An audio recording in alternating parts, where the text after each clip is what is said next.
আসলে মাটি ফালানো হচ্ছে এটা কি সরকারি বরাদ্দভাবে ফালানো হয়েছে না আপনার দলীয়ভাবে এটা করছেন এই ব্যাপারে একটু বলুন। আসলে এটা হচ্ছে যে ওটা নির্বাচন কেন্দ্র, সেহেতু এটা সরকারিভাবেই মাটি ফেলানো হয়েছে। এটা আমাদের ব্যক্তিগত কোনো ভাবনা, কারণ আমরা তো আমরা তো প্রার্থী, একটা দল, বিএনপি একটা দল, আমরা তো এটা করতে পারি না।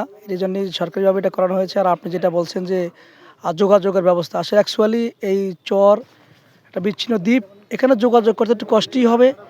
এই যোগাযোগ কষ্ট করেই সাধারণ জনগণ তাদের 17 বছর পরে ভোট দিয়ে একটি গণতান্ত্রিক সরকার প্রতিষ্ঠা করবে। এই মুহূর্তে মাত্র বাকি আছে আর 1 মাস। এই মুহূর্তে আমাদের যোগাযোগ করার জন্য রাস্তাঘাট করার মতো ব্যবস্থা নির্বাচন কমিশনার বলেন বা কেয়ারটেকার গভর্নমেন্ট বলেন, কারো পক্ষে করা সম্ভব না। যে অবস্থায় আছে, আমরা বিশ্বাস করি এই চরের মানুষ 17 বছরে ভোট দিতে পারে না, তারা কষ্ট করে হেঁটে হইলো এসে কেন্দ্রে তাদের মূল্যবান ভোট দিয়ে তাদের পছন্দের মতো প্রার্থী যিনি, তাকে জয়যুক্ত করবেন ইনশাআল্লাহ। যে আসলে এই যে তাদেরকে যারা অশান্তি সৃষ্টি করে, আমি ইনশাল্লাহ 12 ফেব্রুয়ারি নির্বাচনের পরে এই চরে কোনো ধরনের দুর্নীতিবাজ, চাঁদাবাজ, ওই ব্লক লিডার যা কিছু আছে এগুলো নিয়ে আমি অনেক কথা বলবো। ইভেন আরেকটি কথা মামা, এগুলো নিয়ে আমি অনেক কিছু বলবো। আর যারা ব্লক লিডার আছেন এরা অনিয়ম যা করেছেন তাদের কপালে দুর্ভোগ সৃষ্টি হবে ইনশাল্লাহ। নেতা সব কিছু খবর রাখেন। আরেকটি কথা হচ্ছে, আপনারা যে রাস্তাঘাট ভাড়া বলছেন, রাস্তাঘাট অবশ্যই রাস্তাঘাট একটা সরকারের একটা অংশ।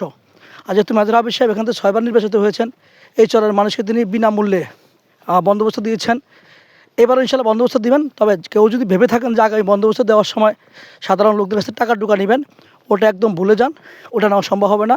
কারণ 2001 সালে তারা ফ্রি জমিন দিয়েছেন। যদি কেউ দুর্নীতি করে থাকেন, তারা যদি এখন আবার স্বপ্ন দেখেন, ওই স্বপ্ন আরও তৈরি হবে না। কারণ ফিরোজ সিকদার আছে একজন সাধারণ কর্মী বিএনপির, মেজর হাবিজের একজন সৈনিক এবং শহীদ প্রেসিডেন্ট জিয়া রহমান আদর্শের রাজনীতিবিদ। আমি নিজে বিশ্বাস করে বলতে পারি এবং সবাইকে জানাতে পারি, এই চরের মানুষের জন্য যা কিছু প্রয়োজন আমি ফিরোজ সিকদার আমার জান প্রাণ দিয়ে হলো ইনশাআল্লাহ মানুষকে শান্তি দেওয়ার জন্য যা কিছু প্রয়োজন আমি তা কিছু করব। বিদায় নেওয়ার আগে একটি বার্তা দিয়ে যাচ্ছি, চর জয়ীদের অন্তর্ভুক্ত যত চর আছে যারা দুর্নীতি করার চেষ্টা করছেন এবং গত 18 মাসে যদি কোনো অনিয়ম করে থাকেন, আপনারা গিয়ে মানুষের কাছে ক্ষমা চান। তা না হলে 12 ফেব্রুয়ারি পরে আপনাদের অবস্থা হবে ভয়াবহ এবং চরে তো থাকতে পারবেনই না। আপনারা যারা দুর্নীতি করেছেন তাদের অবস্থা কী হবে সেটা মেজর হাবিব সাহেব নিজেই শিক্ষা দেবেন। গত 17 বছর আওয়ামী লীগ কী করেছে সেটা আমার দেখার বিষয় না।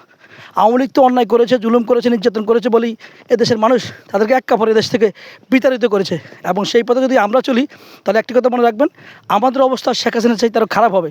সেহেতু সকলে মিলেমিশে ঐক্যবদ্ধভাবে এই চরের মানুষকে সুখে রাখার জন্য যা কিছু প্রয়োজন তাই আমাদের করতে হবে।